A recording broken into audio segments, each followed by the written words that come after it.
First of all, are there any bill introductions? Okay, if not, we have 3 hearings today, and we're starting with the Kansas Lottery. So, Molly, are you the one that has this? Okay, so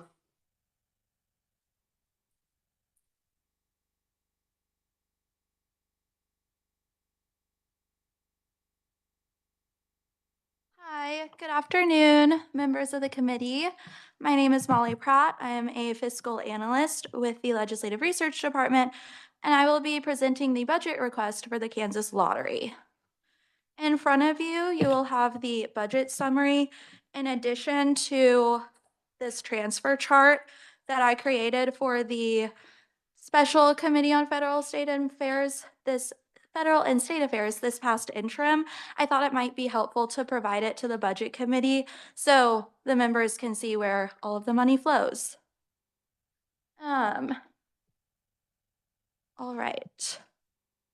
I will begin on page 1 of the budget summary.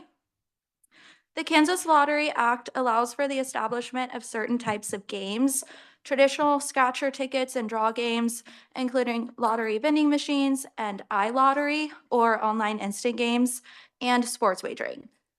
The Kansas Expanded Lottery Act allows the lottery to own and operate electronic gaming machines within the 4 state-owned casinos. The facilities are managed by third-party entities known as lottery gaming facility managers, who receive more than half of the expanded gaming revenue. And similarly, the lottery facility managers retain 90% of sports wagering revenue because those same entities offer sports wagering through the Kansas Lottery. In fiscal year 2025, the agency expended close to $550 million, largely due to contracts with facility managers and various other entities with whom the lottery contracts. Moving on to page 2, you will find a budget snapshot for the agency. The items on this page almost entirely relate to the revised consensus revenue adjustments, and I'll discuss that in more detail later on. On pages 3 through 6, you will find historical trends and summaries of expenditures. On page 5, you'll note that contractual services make up about 88.9% of the agency's fiscal year 2026 request. Again, this is largely due to contracts with the third parties, including lottery facility managers. On page 5, on page 7, oh, my numbers are messed up. I'm sorry. On page 8, you will find an expenditures by program page, and you'll note that the majority of funding comes from the Expanded Lottery Act and sports wagering programs, again, largely due to contractual service payments. On page 9, there is an explanation of the expenditures by fund, specifically the sports wagering receipts fund. So the agency, as you'll note, the agency does not receive any state general funds. The agency's main funds relate to lottery operations, prize payments, expanded lottery receipts, and sports wagering receipts. Specifically, the Sports Wagering Receipts Fund serves as a pass-through fund for sports wagering revenue. Per statute, sports wagering revenue means the total amount of wagers placed less prizes paid, promotional deductions, and federal excise taxes. The lottery facility managers retain 90% of the revenue amount, with the state retaining the remaining 10%. In fiscal year 2025, sports wagering revenue totaled $172.8 million, with approximately $157.3 million going to the lottery facility managers. The remaining 10% in revenue was distributed to the following state funds in fiscal year 2025: the Attracting Professional Sports to Kansas Fund, the Lottery Operating Fund, the White Collar Crime Fund, and the Problem Gambling and Addictions Grant Fund. The sports wagering contracts with the facility managers are up for renewal in August 2027. Members might remember that last year there was a proviso attached to the lottery's budget prohibiting them from expending funds to negotiate the renewal of sports wagering contracts through the end of fiscal year 2026. So the fiscal year 2026 analysis begins on page 10. The agency was previously approved for $496.3 million in special revenue funds in fiscal year 2026. The revised estimate increases by $45 million for a total of $541.4 million in fiscal year 2026, largely due to the consensus revenue estimates. Item 2 explains the expanded gaming management fee. In October 2025, the revenue estimate for expanded casino gaming increased by $17.9 million above the previous fall estimate for a total of $425.4 million in revenue from the state-owned casinos in fiscal year 2026.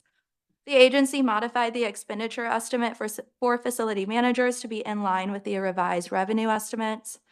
As such, the amount of revenue retained by the lottery gaming facility managers is expected to increase by $13.1 million, all from the expanded lottery receipts fund, for a total of $309.6 million retained by them from expanded casino gaming in fiscal year 2026. On the table on page 10, you'll note the increase is the $13.1 million for the expanded gaming management fees. I know there are a lot of numbers in those paragraphs, so I thought I'd point that out. Item 3 discusses the aid to locals from expanded gaming. Similar to the previous item, cities and counties are required to receive a portion of the total revenue from expanded casino gaming. My understanding is that that revenue goes to the counties in which the casinos are located. So Fort Dodge, I believe, is in Ford County, so Ford County would receive a portion of those funds.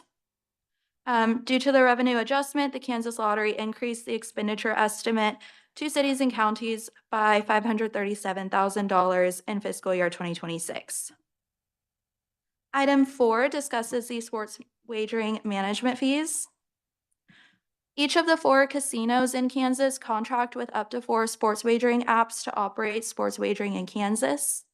In October 2025, the revenue estimate for sports wagering increased by $35 million above the previous fall estimate for a total of $155 million in revenue from sports wagering in fiscal year 2026.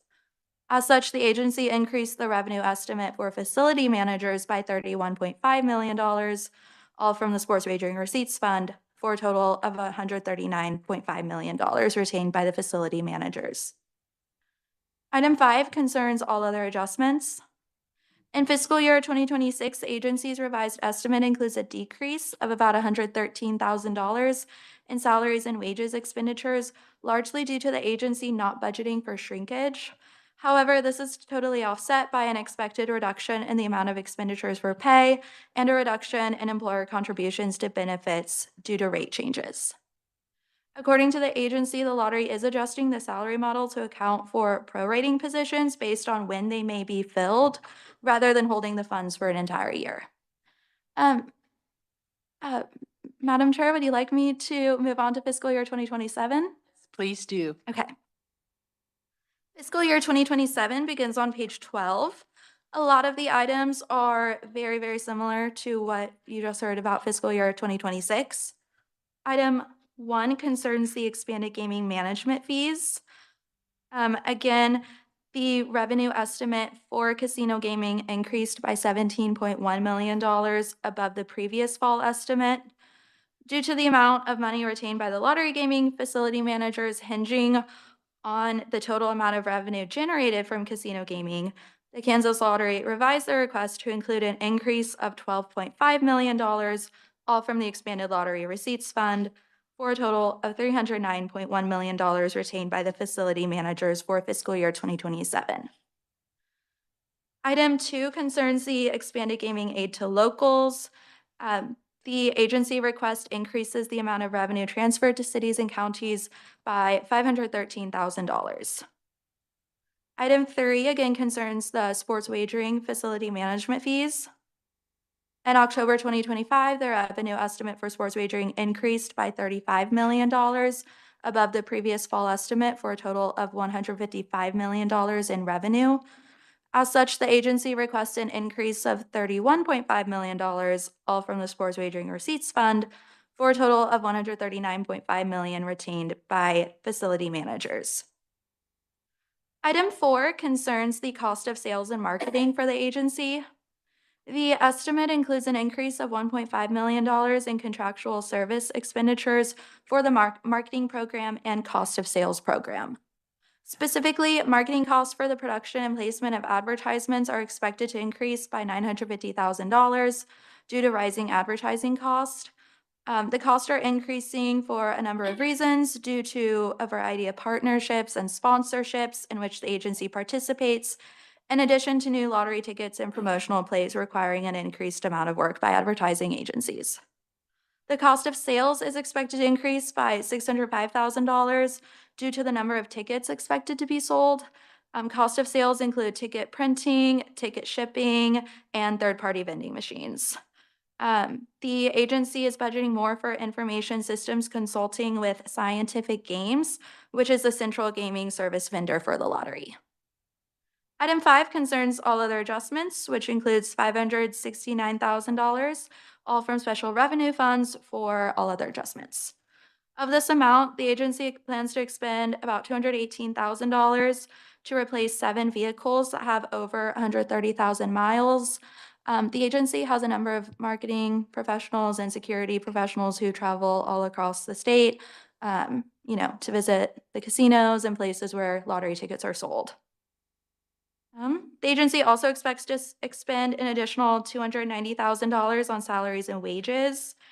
Similar to fiscal year 2026, the agency is not budgeting for shrinkage. However, this is offset by an expected reduction in the amount of expenditures for pay. In addition, and with that, I will stand open for questions. Does anyone have any questions? Representative Riley. Thank you, Madam Chair. So Molly, on your sheet, and it's been a while since I've looked at this, but do we have any balances on what is sitting in those funds of like the problem gambling and addictions grant fund and the detention fund, building fund, initiative fund, those things that are kind of roll off money? Do we have anything, whether they're going up or down, particularly where those things are getting spent? Madam Chair, Representative, I would defer to the analyst who have the agencies that control those funds. My understanding is that the lottery collects the money and then transfers the money to those funds. And after that, the lottery does not have any control over how those funds are spent. I agree, but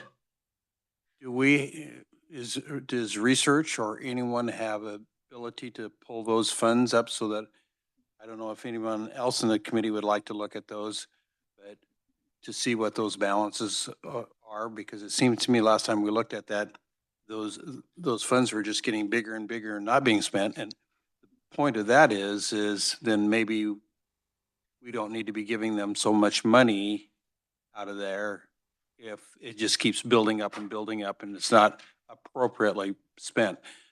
One of the things I've seen is advertising along the highway and different things like that. Well, that's not drilling down to help gambling behavior problems.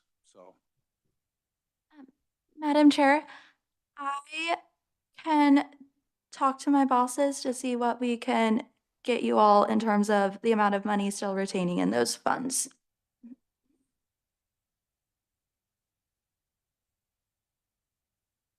Madam Chair, just to clarify, Representative Riley, so when you were referring to the funds that essentially, receives, for lack of a better term, surplus funding out of racing and gaming, so are you looking for essentially, are you looking for just like the actuals and continuing balances and transfers out of those funds? Madam Chair. Go ahead. I think we're talking the same language, but at least over the last 5 years that I know of, can you pull what the balances have been for each one of those funds? So to see, we know that there's a certain amount of money going in there. Is that money being spent, or is that money just piling up in those funds? Madam Chair, so establishing this from the scope of just one of the funds that I'm familiar with, the Economic Development Initiatives Fund, or EDIF. Some of these funds do encompass multiple programs that then are distributed across different agencies. So for example, like a lot of the expenditures related to EDIF, several of the grant programs are distributed through the Department of Commerce. So a total expenditure report of where these funds go in distribution, I mean, we do track. I'm sorry, but I don't need to get into nitty picky. I just want to know what has been the ending balances per each year for each one of those balances. Sounds like we have an answer coming up for those funds. See, the point is whether or not we're putting too much money in there and it's not being used. That's the point. Molly, go ahead. Madam Chair and Representative, my boss is here now, and the balance after fiscal year 2025 in the Problem Gambling and Addiction Grant Fund is approximately $1.1 million. The expected balance forward at the end of fiscal year 2026 is $866,000, and the expected balance at the end of fiscal year 2027 is $580,000. We can provide you with the additional information after the meeting. Okay, thank you. Over the previous 5 years, not guesstimates of the future, please.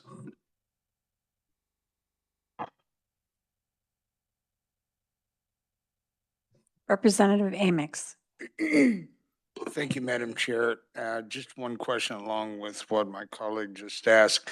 Are the various buckets that are established for where these monies go to, are those established by statute? I think the one, especially I know the attracting professional sports to Kansas, I know that was done by statute. I remember that night. But all the rest of them are. Madam Chair, yes, for the most part, all of these are established by statutes. As members know, the appropriations bill can redirect some of the money. And you'll see that with the Community Crisis Stabilization Centers Fund and the Clubhouse Model Program Fund. A lot of times the transfers in the appropriations bill fluctuate between $8 million and $12 million. And fiscal year 2026 is the $10 million transfer. Thank you, Madam Chair. And Representative, she has put on this all the different statutes that she's referring to so that you can look it up. I know it's a little small, but they are on there so you can find them. Okay. All right. Are there any other questions? If not, thank you, Molly. Madam Chair, I forgot to mention at the beginning, but the executive director is here and available to clarify any questions that the committee might have. All right. Would the committee please would like to talk to the executive director? If you would come up and introduce yourself. Welcome to committee. Thanks for being here. Thank you, Madam Chair. My name is Stephen Durrell. I'm the Executive Director of the Kansas Lottery. With me is Deputy Director Craig Bishang and Ryan Brocksterman, our financial guru, for lack of a better word. So yeah, that's what we like. He likes to be addressed that way. So yes. So yes, happy to answer any questions you folks might have. And I want to give Molly, by the way, kudos, and Dylan and Sean and everybody. You know, the lottery is a very large and complex meshing of how monies are brought into the state.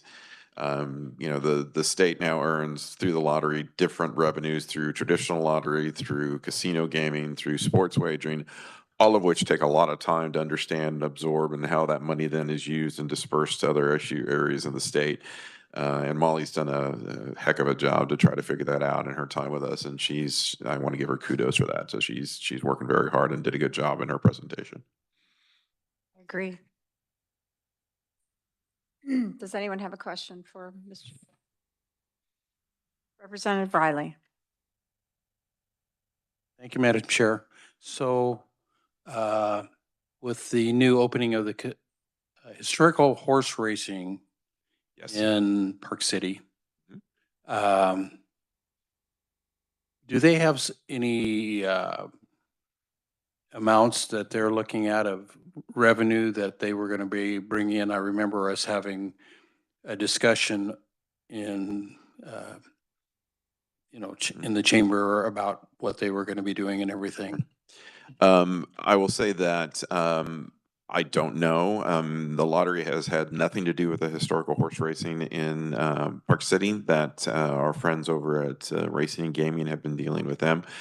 So you can probably ask them on perceived revenue streams. I know that they opened in December, I believe, when they were supposed to, and they've been up and running since then. So. I do have a couple questions. Sure. These are more things like, you wanted to add on page 4, 165,000 for all from the lottery operating fund for an increase in employee pay due to the additional duties created by the expansion of Play On. What would be an example of? We've had folks that, Main duties and then what? well, the add-on? yeah, like everything else, as you guys are aware, hiring people and finding people is a very difficult proposition right now. And we've had people that have taken on additional duties. For example, the person who ran our player loyalty club program has now taken on additional duties for some of the iLottery stuff that we're doing. We've had to add another person for iLottery to manage that and fast play games, and they've had additional duties added onto those. So all of those different people who've taken on different roles have had a very large increase in duties because of the additional stuff through fast play and some of the other different products that we're doing. And that's the reason behind that. And frankly, they were, and this is me as the executive director being protective of my people, they were underpaid to begin with. So. Representative Turk. Thank you, Madam Chair. First and foremost, I hear you on that. I think everybody shares that with you. Thank you.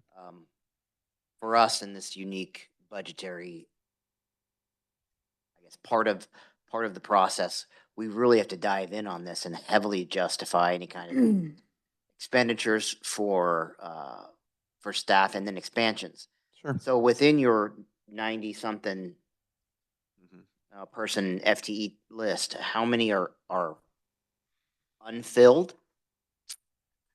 I believe right now we've got, I'm going to look back at, I think we are at 84 right now. So like there's 6 unfilled. Yeah. And I don't mean to beat you up. Feel free. This is early in our process, and our budget process is very fast. Sure. So this is really a shout out to everybody, and just learn. We had an appropriations meeting this morning that taught us some lessons that I'm trying to get out there as quickly as I can. Sure. That is, if you have openings within your agency, and unless and there's dozens and dozens of departments and agencies that have different rules, but you guys have a lot of wiggle room to manipulate your FTEs to adjust, to move. You might have permission for that, but we're encouraging you to use what you have inside your agencies to benefit and progress further. That's what we're doing. Absolutely. We can certainly eliminate positions that you have in that FTE chart and move money to augment. I mean, if you were to say, I've got 5 unopened positions, or 5 positions that have been vacant for months and months and months, and I've added duties to these guys and moved guys over here, and you say, I need to eliminate 1 FTE, take the funding for that FTE, and then add to my existing FTE's pay, I don't think anybody would argue with that. But And we have done that. Adding new is very, very difficult. No, and we haven't added anybody new for quite a while, actually. In truth, hiring is so difficult right now. We've had a position open for an attorney position for almost 2 years, and it's been impossible to find somebody that fills that role. And so I'm not going to eliminate that position because it's somebody that we're trying to fill, but it's just hard.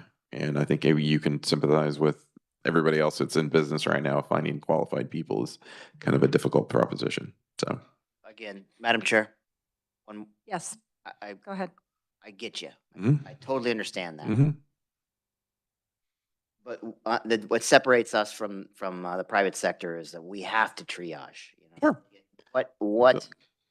Go got unopened positions. I'd like to know how long they've been unopened, and if they've been unused for a significant amount of time, it means you're surviving without them. Certainly. That's fine. We can certainly get you that information. That's not a problem. So when it comes down to working this budget, Mhm. I think the whole committee would like to see. Sure.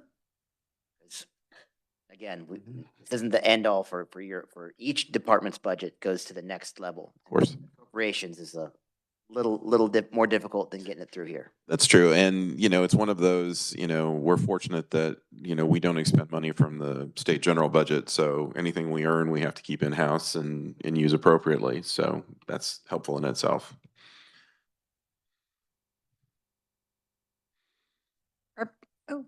Representative Riley.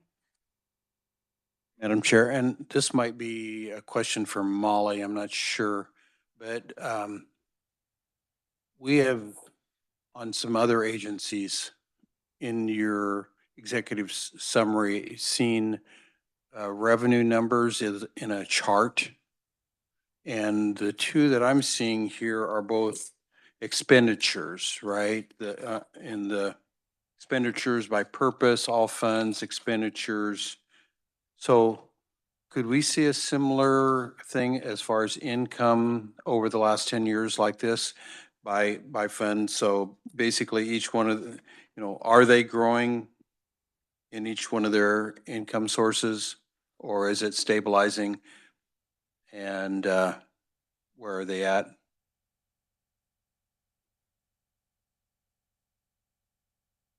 Madam Chair. Please. Representative, I believe we can provide you something like that. Okay, and in general, Steve, can you just say, is some of your things, I think it's been 3 or 4 years since I was in this committee, but are there certain things, certain of your categories have kind of leveled off? I know you're always trying to market something new to Sure. keep the thing going, but is there certain categories that have kind of leveled? Sure. Since 2020, we've had 3 out of 5 record sales years. I believe that's right. It may be 4. Last year we were down, as Representative Huber heard this morning in Federal State Affairs, that because we didn't have a lot of jackpot runs last year, we only had 1 jackpot that hit $1 billion and was immediately hit. This year, we've had several that have pushed us above and beyond that, so that'll make our numbers for this year look better than last year, which is great. And that's affected sort of a trickle effect. People don't go into a retail location because they're not going to buy a Powerball ticket because it's only $400 million. Don't ask me why they don't buy one. It's only $400 million, but they do. I had that question this morning as well. Why don't people buy, at lower numbers now? Well, they used to buy at 150 million to 200 million, and then suddenly we started hitting $1 billion jackpots, and they stopped buying until it hit 450 or 500 million. That we start out at 20, and I'd be perfectly happy with a $20 million win, but other people are not. But our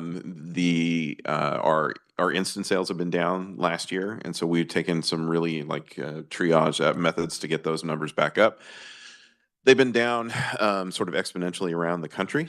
So we are very good and take our job as to be faithful stewards of the money that we earn for the state very seriously. And as Molly said, there are a number of different expenditures that are just going up and up and up. Advertising expenses are outrageous right now, and they will continue to be. Production for getting our message out there for marketing, that's expensive. All of these things are very important to make sure that the business that the state owns, i.e. the lottery, continues to make money like any other business. And to do that, we have to get our message out. So there are things that are getting more expensive. There are things that are leveling off because of competition and other things. And so we're trying to make good with what we can and get back to our record sales numbers. Representative Pickert.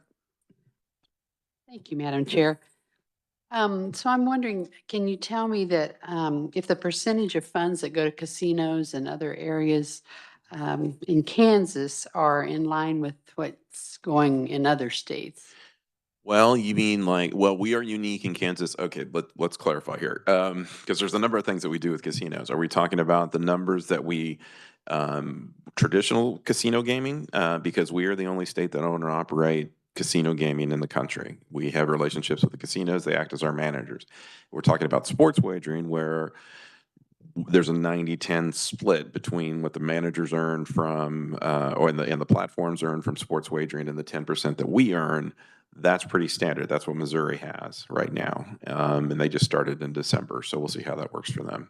I'm not sure that answered your question, but I'm willing to go further if we need to explore more. So.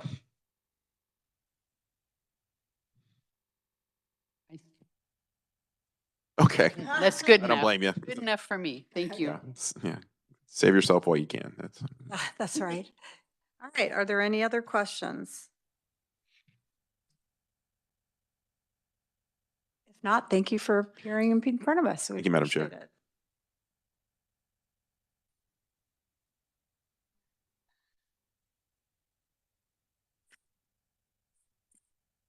Now we'll move on to Kansas Racing and Gaming Commission, and we get Molly again.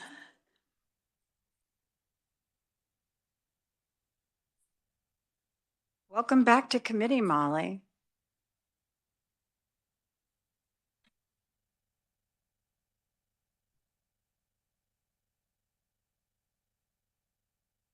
Good afternoon again, Madam Chair and members of the committee.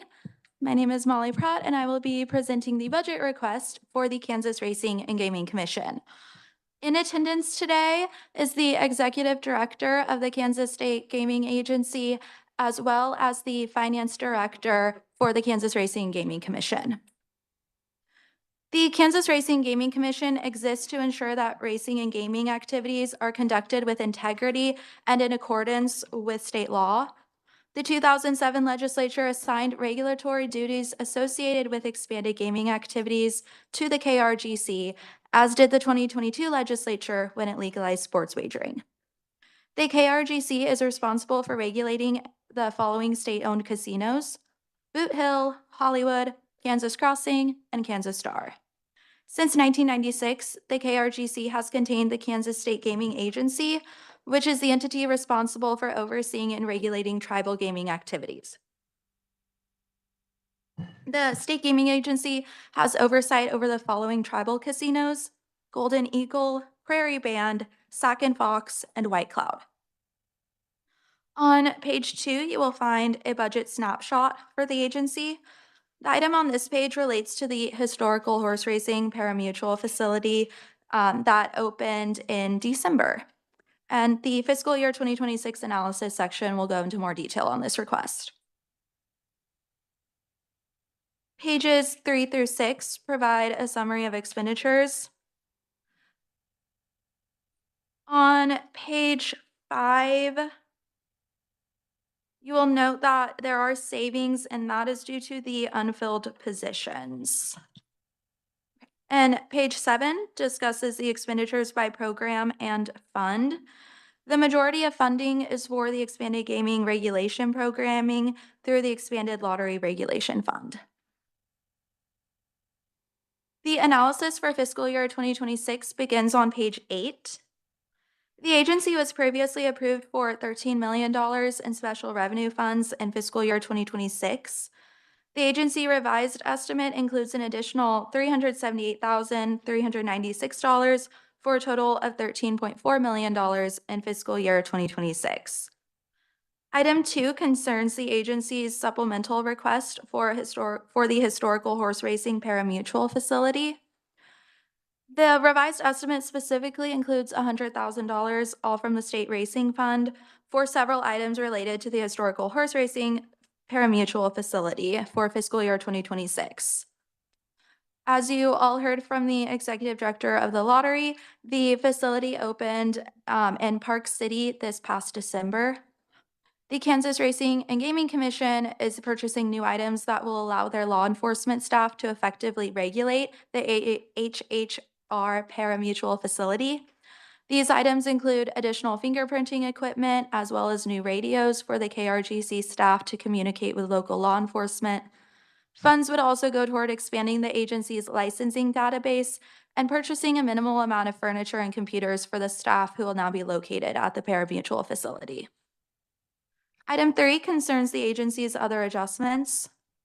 Absent the supplemental request, the revised estimate includes an increase of $278,000, all from special revenue funds, for other adjustments in fiscal year 2026. The increase is primarily related to the pay of regular unclassified employees and the legislative pay plan, as well as employer contributions and health benefits.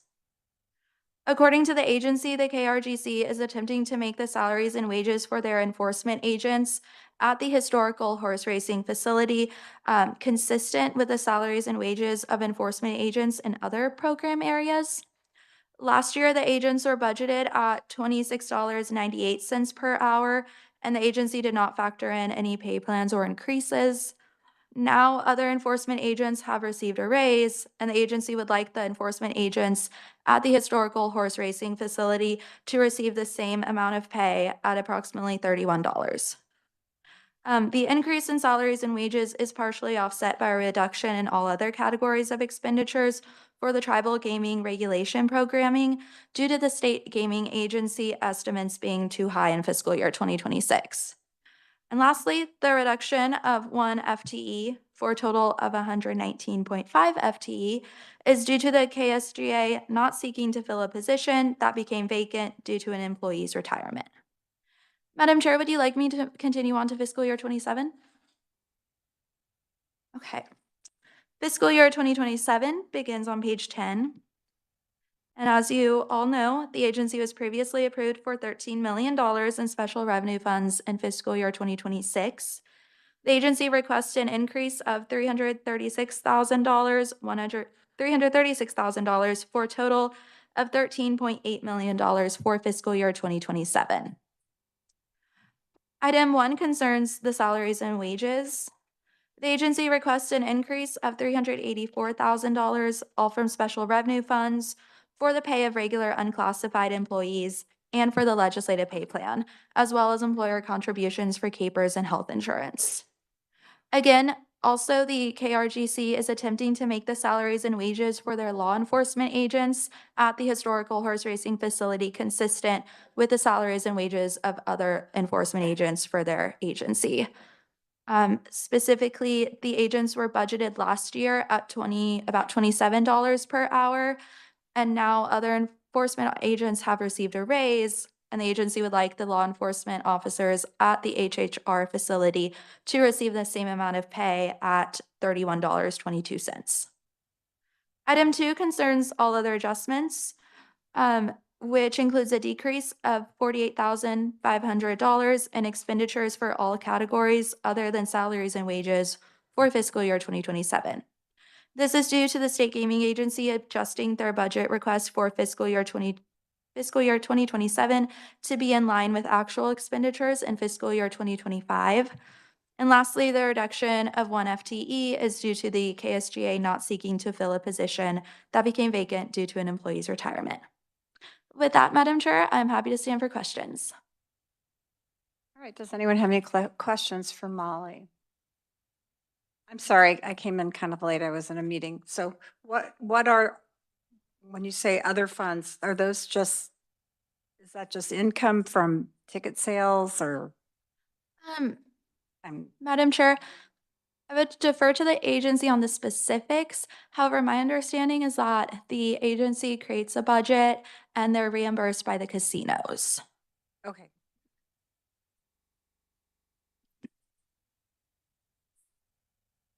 All right. Are there any other questions? Representative Amix. Thank you, Madam Chair. And Molly, the Budget Committee took out the $100,000. Madam Chair, Representative Amix, yes, that is correct. I'm sorry for not for failing to mention that earlier. The $100,000 for the historical horse racing law enforcement items are not included in the special budget committee's bill as introduced due to the motions made during the interim. Thank you, Madam Chair. I believe it has to do with special enhancements and just, there was no specific reason. It wasn't because they didn't like historical horse racing. So, Representative Riley. Thank you, Madam Chair. I know that the Park City historical horse racing is just getting online as far as revenue and everything, but I'd again like to request, or I think, let's say over the last 5 years, what has been the revenue for each one of these casinos? Is it leveling off? What has been the revenue that we're seeing from each one of these places? Madam Chair, I can provide that information. I would again defer to the agency on how the Kansas Racing and Gaming Commission's funding is established by those casinos. But I can provide you the revenue estimates that the Consensus Revenue Estimating Group has predicted for the four state casinos overall for the past several years. But again, I would defer to the agency for specifics on how KRGC receives their funding from those four casinos. Okay, well, I mean, Boot Hill has been going for 5 or 6 years, right, I think? At least And more so than I that. just, It's a- The casinos have I mean, all also, been around we for a should be able while. to get some Mhm. data, Yes. see what their revenue's been, whether it's leveling off. I mean, there has been some increased competition down our way in the Kansas Star from the Oklahoma ones. So, just would like to see where they're at and how that competition is. I mean, that border along, between Kansas and Oklahoma has been very competitive kind of thing. So I just like to see where they've been. Madam Chair, I can definitely provide you the Consensus Revenue Estimating Group's predictions for the past several years. And, that will tell the members how the revenue for those casinos are doing.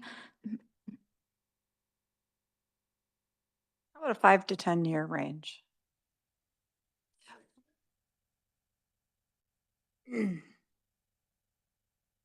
Yes, I agree. Is there anything else that anyone would like to ask at this point?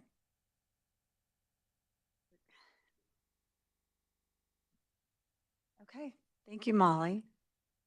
Would anyone like to ask the director to come back up? Or the director to come on? Is she here?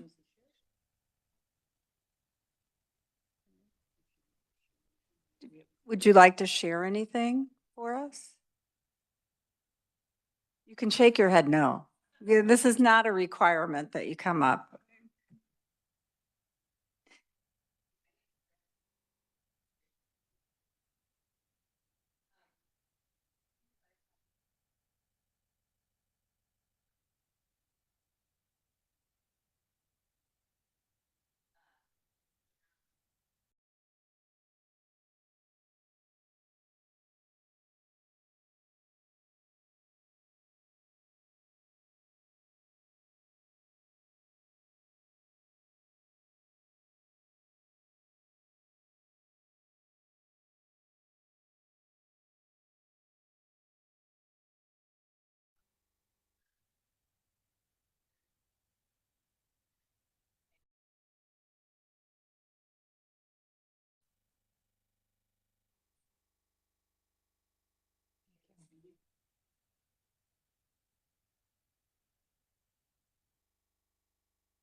Does that help? Representative Riley. Thank you, Madam Chair. And I really do appreciate you're the first one that has came back on to have a really good understanding with the frequently asked questions of, what are you doing with your cars? What are you doing with your computers? What are you doing? I appreciate that. That's a good insight. Answers a lot of questions right there of filling that back out again. Thank you. I'm glad it's helpful. Keeps you off the hot seat so long. Are there any other questions for Ms. White? If not, you're out off the hot seat. Good Thank for you. you. Thank you for coming up and putting yourself in a line of fire. All right. Okay, if there aren't any more questions, then we will move on to the Kansas Department of Labor. And for that,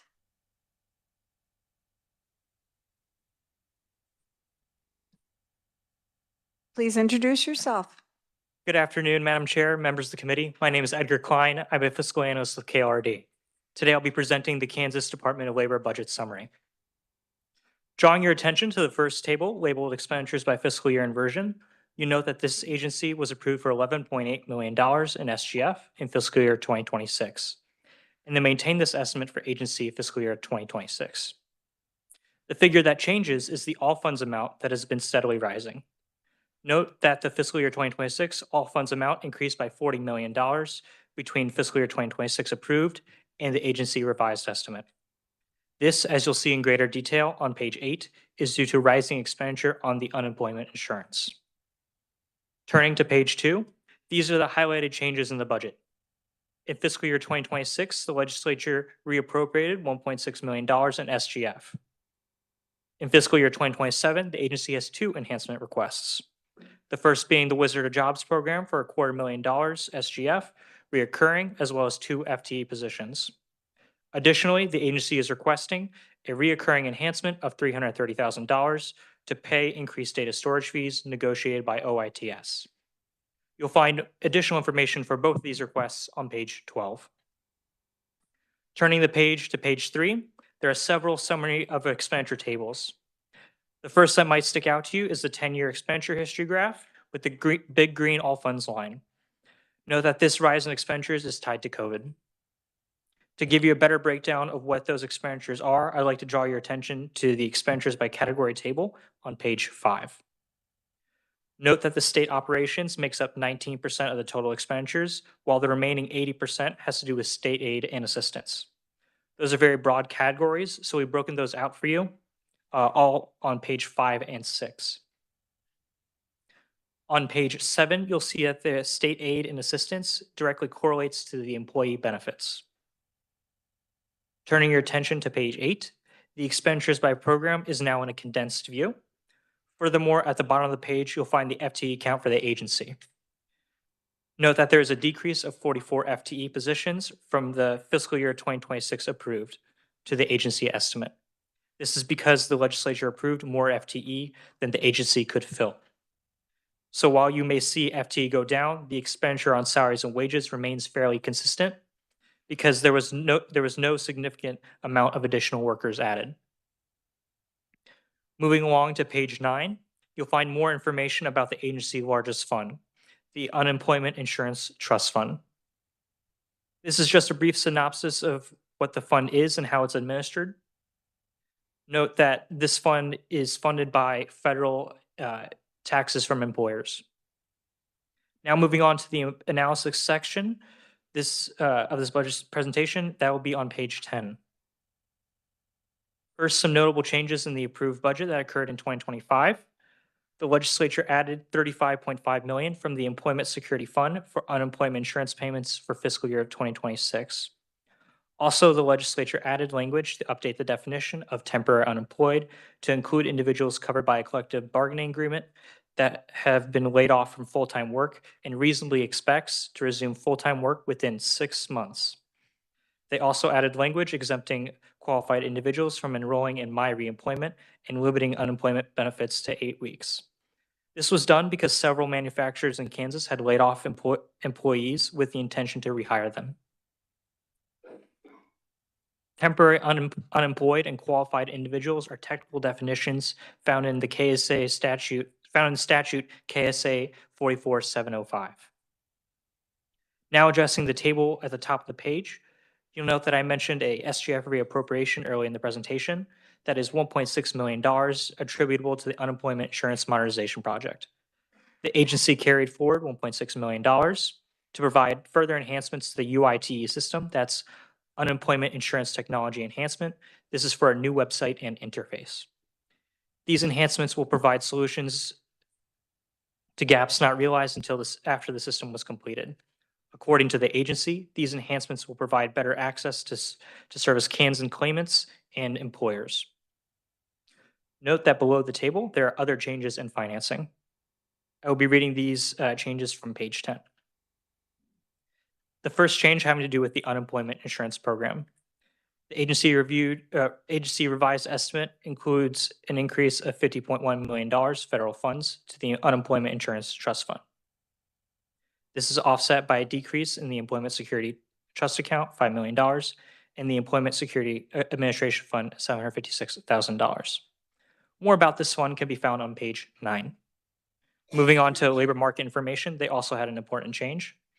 The agency revised estimate includes a decrease of $710,000 in all other funds to the labor market information program. The majority of this decrease is attributed to $500,000 reduction in contractual services due to a lack of transfer of funds to the Department of Administration. This transfer is pursuant to KSA 44716A from the Special Employment Security Fund to the Federal Indirect Cost Offset Fund. Essentially, this is to make sure that there's funds available for administrative costs. For background, the Labor Market Information Division is responsible for collecting and analyzing, reporting, and publishing accurate labor market data on economic activities for the state of Kansas. Specifically, they provide labor force statistics. Finally, for all their adjustments, the agency revised estimate includes an increase of $10,000. There's also a decrease in 9.95 FTE positions.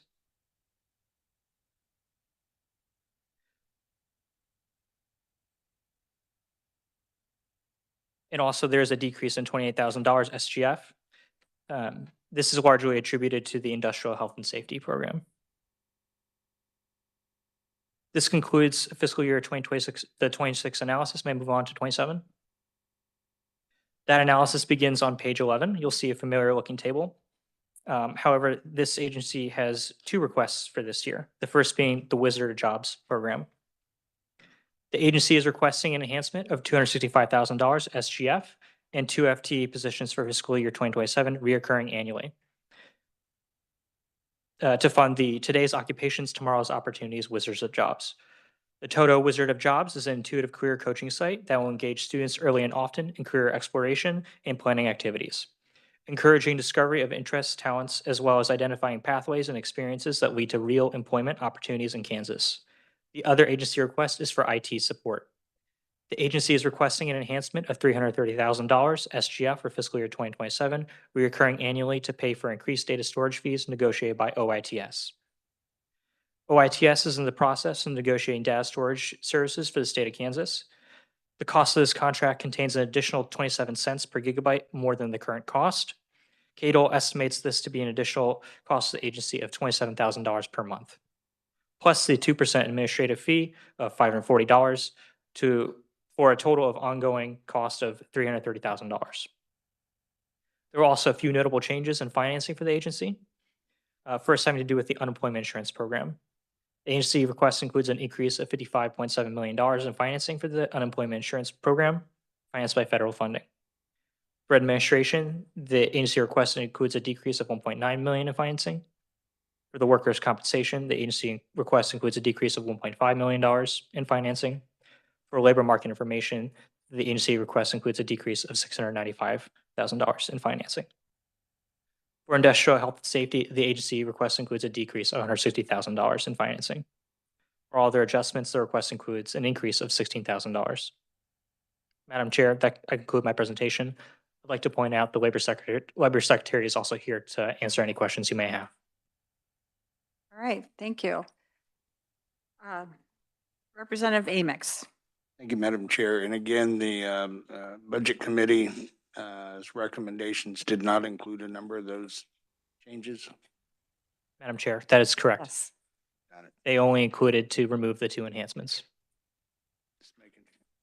Thank you, Madam Chair. Okay. Representative Turk. Thank you, Madam Chair.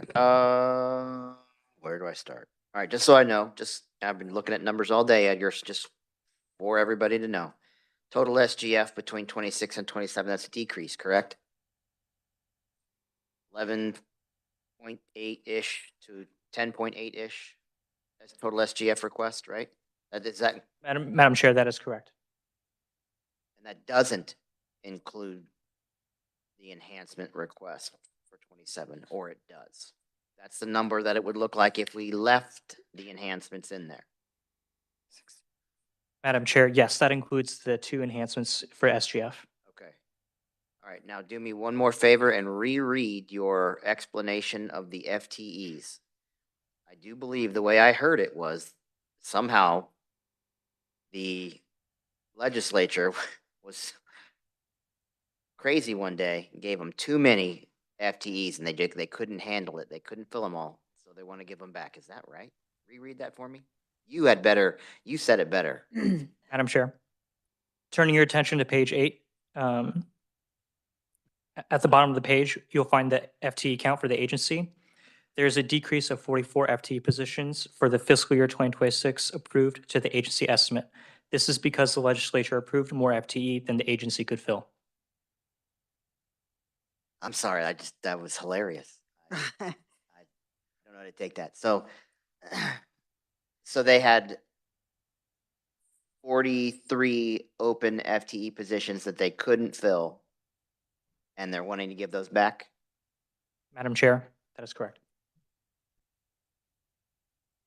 Okay, I got a whole list of further questions. This is going to be a fun one. Thank you. Are you done? I thought you said you had a list of things. Okay, all right. Any more questions for Edgar at this point?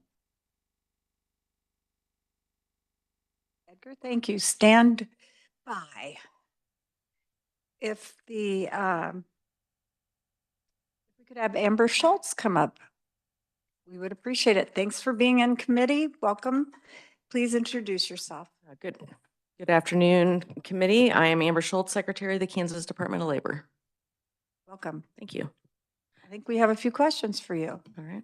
Representative Turk, would you like to start? Yeah, thank you, Madam Chair. Oh, Secretary, I love when you come up here. This is always good. We've seen each other several times over the years.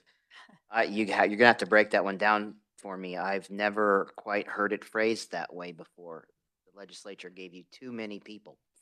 Well, as you recall, in June of 2022, we kicked off our modernization program. We actually went live November of 2024. And so what that actually represents is we were uncertain how many FTEs we would need with the new system. And it is a much more efficient system, so we did not need those FTEs.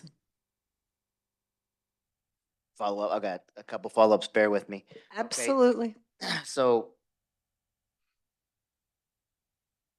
I've been here for 4 years now, and because I'm in budgets, I keep tallies of things. I don't know why. You guys are rewiring my brain here.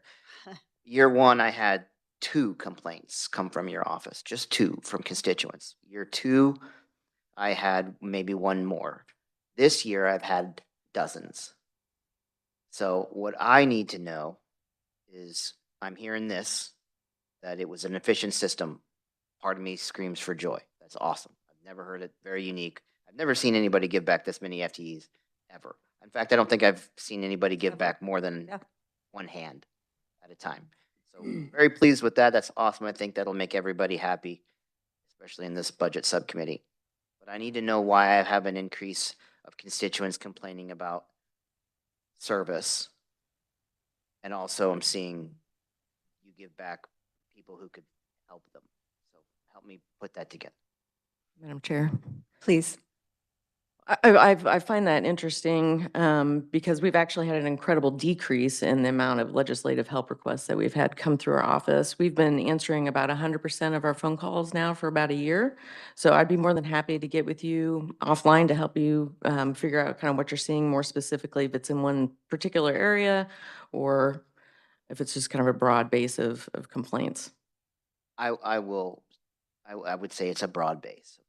Yeah. So I would love, that'd be great. I mean, Yes. I can't say that of all those complaints that they weren't all remedied, that they were. It was just, I'm trying to put the variables together here. With this new system and you're giving back all these FTEs, I'm just curious now for my edification. Is it procedural that you give back all these FTEs and then request additional? Is that how they tell you to do that?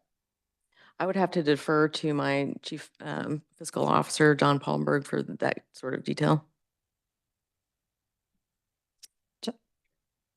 Yep, that's fine. If you would come up, please introduce yourself. Welcome to committee. Thanks for coming up to the podium.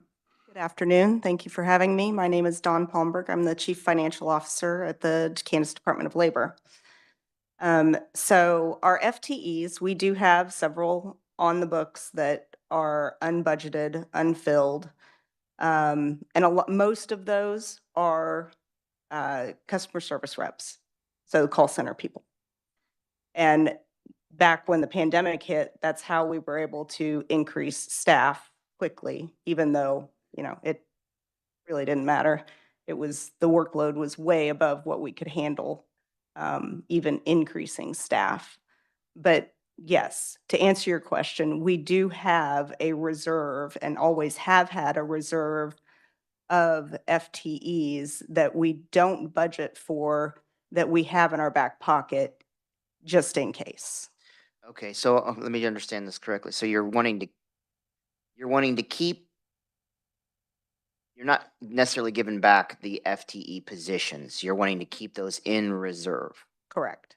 We just don't budget for them. Just don't budget for them. Okay, that makes sense. Now that's because you guys are, so many of these budgets are clearly unique, and for us, we have a lot of budgets to juggle. So remind us of that.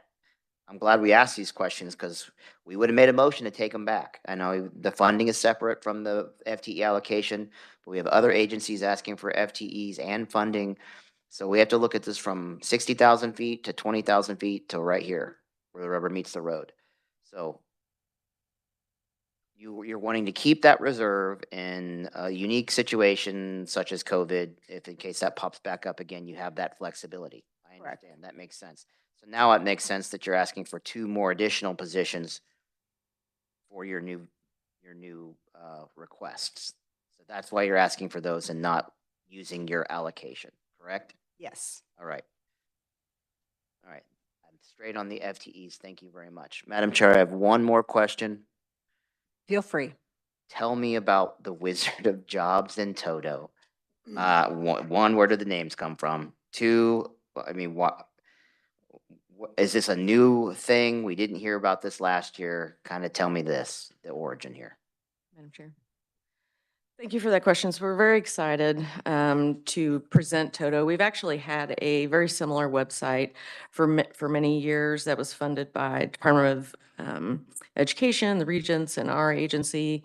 And I believe it was about 3 years ago, it was really outdated. And so we reimagined this job exploration tool, and the name came from our very creative staff over there. So Toto, today's occupation, tomorrow's opportunities. And what it really is it is a career exploration tool where students and job changers can go in and use their interests and skills to determine what type of career path and career future they might have. And then additionally, it also shows the fields of study and the universities and colleges here in Kansas that provide these educational opportunities to fulfill their career pathways. And we're very proud of it. It's a very user-friendly platform, and we want to expand it. A couple more on this one. So it's in conjunction with the universities. Is it in conjunction with private sector job opportunities as well? So what it does is a student can go in and say, I'm interested in flying drones. And so it will show them based on the information that we gather working with all employers, the salary ranges of people that like to fly drones. And so then it'll say, okay, in order to fly drones, you need to have these education requirements in Kansas. Here are the educational institutions that provide that educational pathway. Okay, got that. So does it also show, here's a job opportunity at XYZ drone company? Yep, we would have that also as part of that. Okay. Do you have an operational up and running prototype for this? Could we go and test it? Yes, Could we see that? it's live right now on our website. Right, that's all I need. Thank you, Madam Chair. Okay, Representative Hubert. Thank you, Madam Chair. This isn't related to these budgets, but going back even to 2021 and 2 when things spiked with COVID, I know there was a huge problem with fraud. And I understand with the upgrades now and everything we've done. I knew back then, I mean, because that was, I mean, for all legislators, it was a huge, and trying to help constituents deal with what you were dealing with. And I know there were some discussions even back then as far as with dealing, not only stopping the fraud, but recovering the funds. And I was gone from the legislature in 23 and 24. So if you could, for this, if just for me, I don't know if anybody would be curious about it. I would just like a kind of a quick summary on what happened back then, what we've done since then to deal with it, and especially in the area of recovery and with the fraud that happened back then. Madam Chair. So during the pandemic, what we saw was a unique, systematic, large, multi-state, multinational organized crime rings come into every state and just pillage the federal dollars that the federal government had put in. Because, traditionally, the kind of fraud that we had seen would be what we call wage fraud. So somebody would claim unemployment benefits and they would say, I didn't earn any money this week. Come to find out they had earned money this week. And so that was the type of fraud that we were looking at. And so every single state in the nation faced this. In fact, the Office of Inspector General at USDOL has estimated that upwards of $600 billion nationally. And so what we've done to recover this money is we have been working with, in big buckets, we've been working with our state and federal law enforcement partners. So that includes, the Secret Service, the Social Security Administration, IRS, Homeland Security, KBI. Primarily the large international crime rings, we don't know who they are, and those federal partners have taken over all of those cases. Of course, we provide any information and evidence that they might need to continue investigating that case. We've also worked with banks to recover money that have been fraudulently put into bank accounts. We've worked on our own prosecutions. We've done a variety of those around the state with, ordered restitutions. We'd also do overpayments. So folks that have received money that they shouldn't have received. We do collect that from overpayments. I would like to say a couple things about the prosecution. We cannot determine who prosecutes. We can only prepare and present a case for prosecution. And of course, we don't have any influence over if it's prosecuted or dismissed. And just a reminder as well, employers were held harmless for any fraudulent claims against them during COVID. And then the last thing I'd like to point out, we are facing a statute of limitations issue. Most of those are 5 years, and Congress has yet to extend that. So COVID started in 2020, we're in 2026. Madam Chair, just one follow-up then. How successful have we been? What percentage has been recovered? What percentage will never be recovered? And again, even with the statute of limitations, is it worthwhile to seek changes that would continue to help dealing with that? Madam Chair. Thank you. That's a good question. So the OIG report, I can provide a link if you are all are interested, is estimated that the recovered amount is about 2 to 4%, and Kansas aligns with those. We're not going to stop as long as we're legally able to try to recover those funds. It is obviously much more expensive to recover versus prevent and detect fraud, which is where our primary focus has been with the new system. Representative O'Hobson.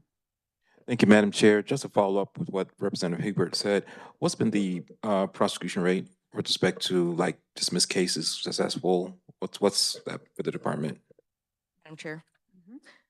Since 2023, we have presented over 430 cases for prosecution, and only about 6% of those have been rejected. 6% has been rejected. Mm-hmm. Okay. Thank you. All right. Anyone? Any other questions?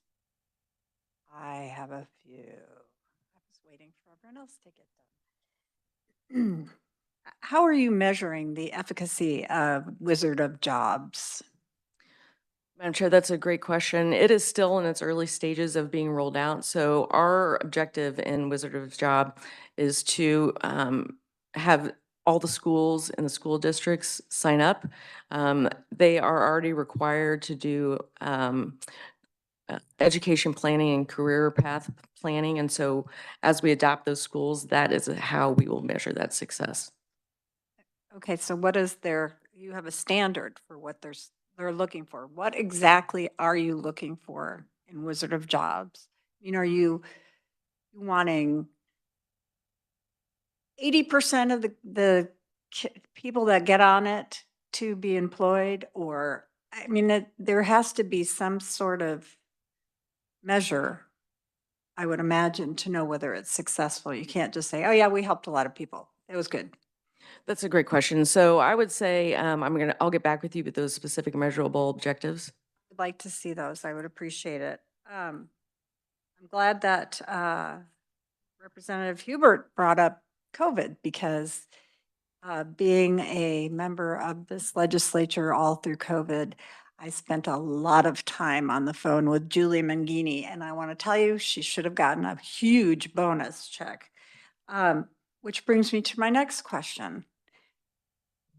I see how many employees you have. How many of them are actually in the building, and how many of them are remote? And how are they doing customer service calls remotely, and how can you measure that? So your first question, how many staff do we have in the building? So we have about 400 staff, and we do offer some hybrid work for our agencies. And so, but for how we can measure how they're doing their job, our contact center has a very sophisticated multi-layer system that is constantly monitored by supervisors and contact center leads. So let me give you one quick example I'm trying to find here. They get about 30 seconds in between each call, and that call comes in routed automatically. There are dashboards for the leads, and the supervisors and the managers determine who's been on a call. So if the call resolution time is taking, excuse me, an additional period over the average time, that call lead might hop on that call just to make sure that the claimant's getting what they need. We also have statutory requirements and compliance that we have to meet. So if our staff are not meeting those, that is a problem. Also, each staff member within the Department of Labor has a performance management plan. And if they don't meet the metrics that are put in those, and they are met with their supervisors at minimum of monthly, that is also a problem. Okay, I would love to see one of those. We can do that. But I said, most of them are in the building, but we offer hybrid. What is it? I'd like to see how you offer the hybrid choice, because I found most frequently in COVID, people didn't answer their phone. And I know the legislature gave you a lot of ARPA funds and COVID funds so that employers did not have to pay back all of the fraud that happened during that time. But you couldn't get anyone to answer the phone. And I still hear, and not just your agency, you're not alone. I still hear, I can't get anyone on the phone, and I'll speak for everyone in this room.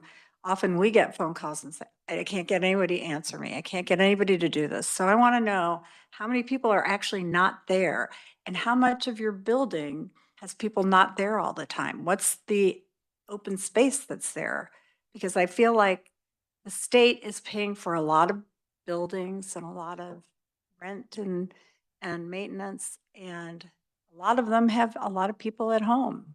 So why are we hanging on to all these buildings? We can put all the people are hanging out in the buildings and mush them all together. So Well, Madam Chair, if I may, so first of all, we have been answering 100% of our calls for over a year now. Good. Our average call handle time is about 10 minutes. Our average queue time, which is how long somebody sits before they have the phone answer, is about 1.5 minutes. And so that's with 1,500 calls coming in a day.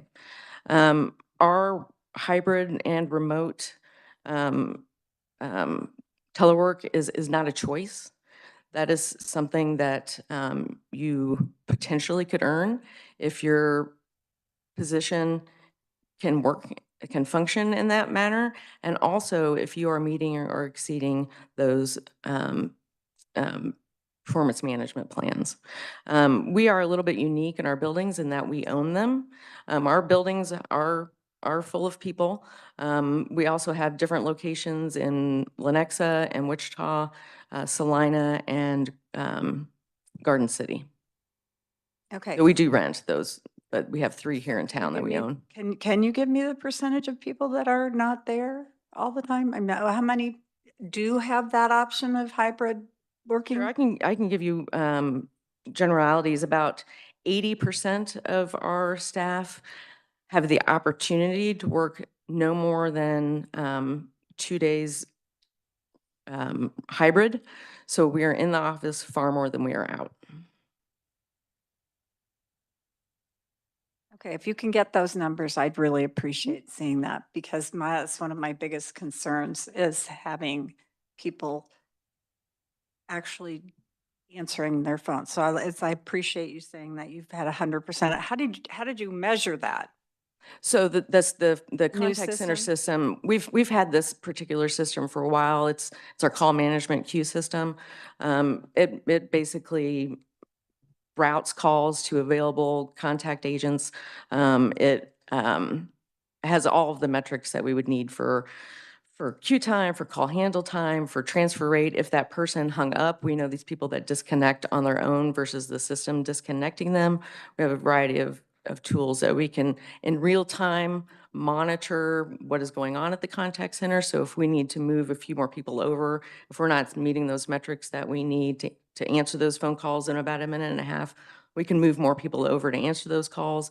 Also, Monday is our highest volume, so knowing that in real time, we actually are very flexible in how we staff the contact center to make sure that we can answer those calls. Okay. Representative Riley. Thank you, Madam Chair. This is, I think, a question for Edgar. I have pulled up the performance-based budget on my screen. And I was looking through there trying to find the Department of Labor. And I'm assuming probably many of these questions that you are answering to the chair came right off of that screen because these are the kind of questions that are part of that performance-based budget is, what is your goals? How many calls do you get? All that kind of stuff. So can you tell me what page I should need to be looking at for that? For the Department of Labor? Madam Chair, it will take me a second to get to that page, but yes, I can. I went through the index, didn't see it in index, so appreciate it. But I think exactly this conversation should have been in those pages. So thank you. Madam Chair. Yes, please, go I was ahead. just, the priority-based budgeting metrics that we have are actually more aligned with the USDL metrics that we have. They don't have call metrics as part of the metrics that we send to them. These are the metrics that we keep track of ourselves. We can certainly add those. Please. Madam Chair, Yes. page 157. All right. Yes, ma'am. Representative Melton. Thank you, Madam Chair. I just would like to say kudos to you guys. I think you do an outstanding job. You helped me with a large auto manufacturing plant that had a big layoff at the same time that you were going to your new system. And I heard very little complaints, and I appreciate you guys and your hard work you do. All right. Are there any other questions for the secretary? Thank you for being here. Thank you for taking the time to answer our questions. They weren't always easy, so I appreciate it. All right. Are there any other questions or comments or concerns that we need to address right now? We'll see you tomorrow morning at 9 a.m. Sorry, at least I moved it from 3:30, got it moved from 3:30 to 9, and I talked to another chair and he's like, I didn't get it that early. And I said, that's what happens when you've been in the legislature a little while. So